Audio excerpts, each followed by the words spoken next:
If you look at the cultural conversation right now, there's this totally bizarre paradox happening. Oh, absolutely. Like the entire world is suddenly acting like artificial intelligence just landed from a spaceship yesterday. There's this frantic energy, this collective gasp of, like, what is this alien technology and what does it want from us? Right. Yeah. Like it just arrived out of nowhere. Exactly. But the reality is, this so-called alien has actually been living in our basement, sorting our mail, and organizing our road trips for decades. It's the ultimate invisible roommate, right? I mean, we were perfectly happy ignoring it while it did our chores, but then it walked upstairs, sat at the kitchen table, and started painting pictures and writing poetry. Yes. And that is when everybody lost their minds, which is exactly the mission of today's deep dive. We're going to figure out why everyone is suddenly, almost feverishly, obsessed with AI. And more importantly, what this obsession actually means for your brain, your job, and your relationships. Right. And for you listening, don't worry. We are leaving the whole apocalyptic sci-fi robot takeover panic at the door today. Instead, we're looking at the actual mechanics of what is happening. We've got a great stack of sources for this deep dive. We do. We're pulling from data science and business insights from SAS and the IBM community. Yep, plus Nick Skillicorn's ideas from his work on innovation and some really fascinating historical context from the psychology book. All to understand how this technology went from background noise to a global obsession. And I think the best place to start is with the hidden history of that background noise. Because the term artificial intelligence isn't new at all. Not even a little bit. No, it was actually coined back in 1956 at the Dartmouth Summer Research Project. I mean, we've been actively utilizing it for decades. Right. Our sources point out that AI has been quietly running your email spam filters since the 1990s. It's been dictating your Google search rankings since the early 2000s. There's even a note from SAS highlighting that DARPA, the U.S. Defense Agency, created an intelligent personal assistant way back in 2003. Which is wild to think about. It really is. Yeah. So my question is, why wasn't I having an existential crisis over my spam filter? Yeah. Like, if it's been around this long, why didn't we panic back then? Well, mostly because those older systems were deliberately invisible. They were designed to work quietly in the background, just making life easier without announcing themselves. Okay, that makes sense. And more importantly, they were narrow. They relied on traditional algorithms designed to solve one specific, very rigid problem, like identifying a pharmaceutical ad in your inbox and hiding it. I actually saw an analogy from the author Nick Skillicorn that tries to explain this difference perfectly. He says an algorithm is just a rigid recipe. Oh, the recipe analogy. Right? Yeah, like add 2 cups of flour, add eggs, mix. The computer follows those exact steps every single time. Yeah. And if the oven is broken, the algorithm doesn't care. It just keeps following the recipe anyway. Exactly. It has no awareness. But he says machine learning is like a chef who actually tastes the food and learns from experience. So if the soup is too salty today, the chef adjusts it tomorrow. Am I capturing that right? It's a really decent starting point, yeah. But to really understand why modern AI feels so different, we need to upgrade that chef analogy just a bit. Okay, upgraded how? Well, with machine learning, it's not just one chef tasting soup. Imagine 1 million chefs making the exact same soup simultaneously. And every time someone tastes it and says, this is too salty, the system mathematically adjusts the importance of salt in its internal model. By like a fraction of a milligram. Exactly. It does this millions of times over, instantly scoring its own mistakes, constantly rewriting its own recipe until the mathematical probability of a perfect soup is 99.9%. Wow. Yeah, it's not just learning, it's optimizing probabilities at a scale the human brain can barely comprehend. Okay, so we've had these probability engines optimizing our Netflix recommendations for years. But that still doesn't explain November 2022, right? ChatGPT launches, it hits 100 million users in 2 months, and suddenly the entire internet goes into a meltdown. Right, the ChatGPT moment. Yeah, what was the actual trigger for that specific panic? 2 words. Accessible creative generation. Creative generation. Yes. For the entire history of computing, the consensus was that machines would do the math, the sorting, the heavy lifting. The assumption was always that high-level creative work was exclusively human territory. Right. Computers do math, humans do art. Exactly. And ChatGPT completely shattered that illusion. Suddenly, anyone could type a prompt in plain English, and the machine would write a competent story, generate a marketing plan, or even write computer code. The machine started doing the creative work. And Yeah, if you think about it, there's a very witty, almost cynical reason why the media coverage exploded the exact way it did. Oh, I know where you're going with this. Right, because who are the people who write the news? Who shapes the entire cultural narrative? Writers, journalists, content creators. The narrator class. Yes. When AI was beating Garry Kasparov at chess in 1997, writers felt totally safe. That was just computer stuff. It didn't threaten their identity at all. Not even a blip on their radar. But the moment an AI could draft a competent article or write a screenplay, the people who write what you read every day were suddenly staring at an existential threat. The hype cycle was massively amplified because, honestly, the creative class's ego was on the line. It affected them personally, which totally dictated the tone of the coverage you've been reading for the last few years. Right, suddenly it's the end of the world. Exactly. But to really understand how the technology managed to cross that creative threshold in the first place, we have to look past the software itself. Wait, what do you mean? Isn't it all just about the coding? Actually, no. It wasn't just some clever new code that suddenly made machines sound human. It was a massive hardware leap. How so? Because I think most people, myself included, tend to think of AI as just like software living in the cloud somewhere. Sure, but the software needs an engine to run on.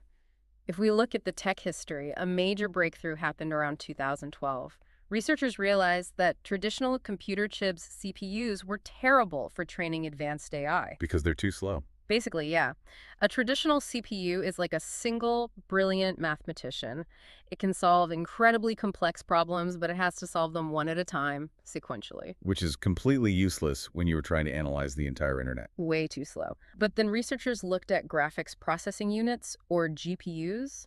Wait, like the chips they use for video games? The exact same ones. Rendering a video game requires drawing millions of individual pixels on a screen 60 times a second. It doesn't require a single brilliant mathematician. It requires an army of 10,000 average workers doing very simple addition simultaneously. Oh, so parallel processing. Exactly that. And it turns out training a modern AI requires that exact same parallel processing. The AI isn't really thinking. It's calculating the statistical probability of what the next word in a sentence should be based on billions of examples. In doing that all at once. Right. Switching to GPUs made that training process 50 times faster overnight. It allowed companies to feed these systems massive, unimaginable data sets. And what the systems are looking for in that data are patterns, which actually leads into a concept we pulled from the psychology book, which I think completely flips the script on how we view these machines. Oh, this is one of my favorite parts of the research. It's fascinating, right? We think we are building something alien, but we are actually building a mirror. It's a really profound way to look at it. So back in the 1950s, during the cognitive revolution, psychologists like Donald Broadbent and mathematicians like Alan Turing were trying to map out how the human mind worked. And the shiny new technology of that era was the computer. So they used the computer as a metaphor to understand the brain. They viewed human cognition as an information processor with inputs, storage drives, and outputs. So in the 50s, we used computers to understand our brains. But today, computer scientists are using the human brain as the literal blueprint to build computers. Yes, exactly. Modern AI relies on what they call neural networks.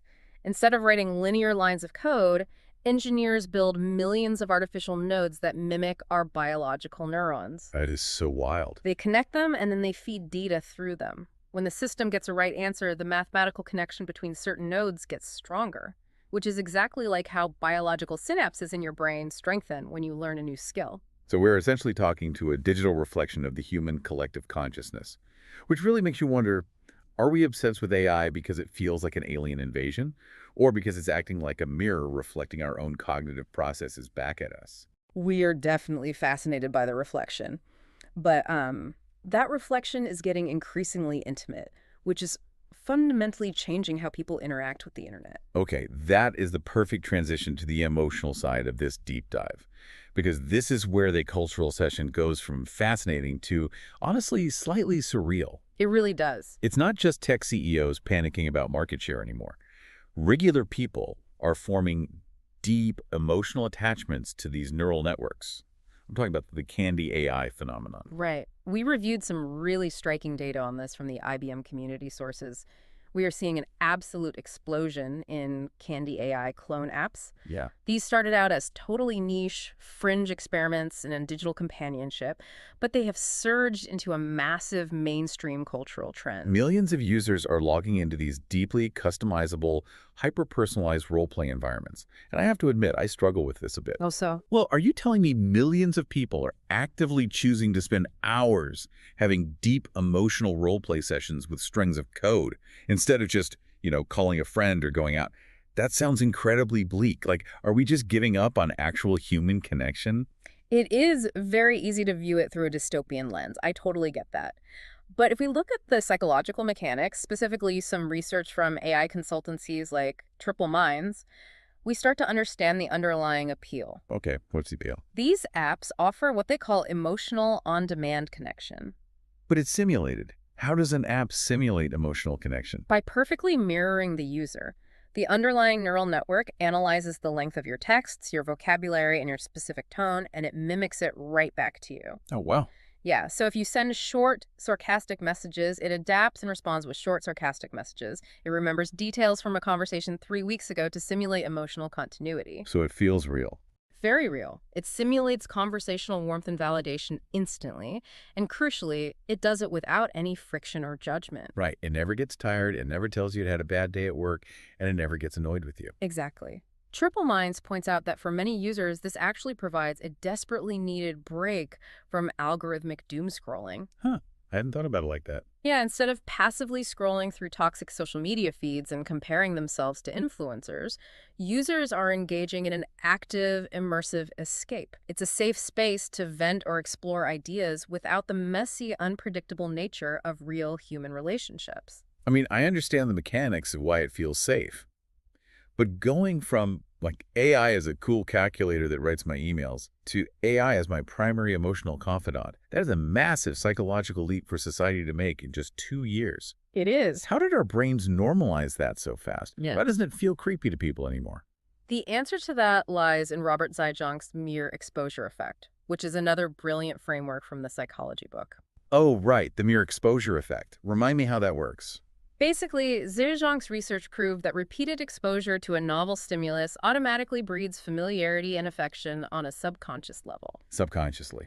So you don't even realize you're getting used to it. Exactly. The more you see something, the more your brain's neural pathways adapt to accept it, even if you don't consciously realize it's happening. And social media was the delivery mechanism for that exposure.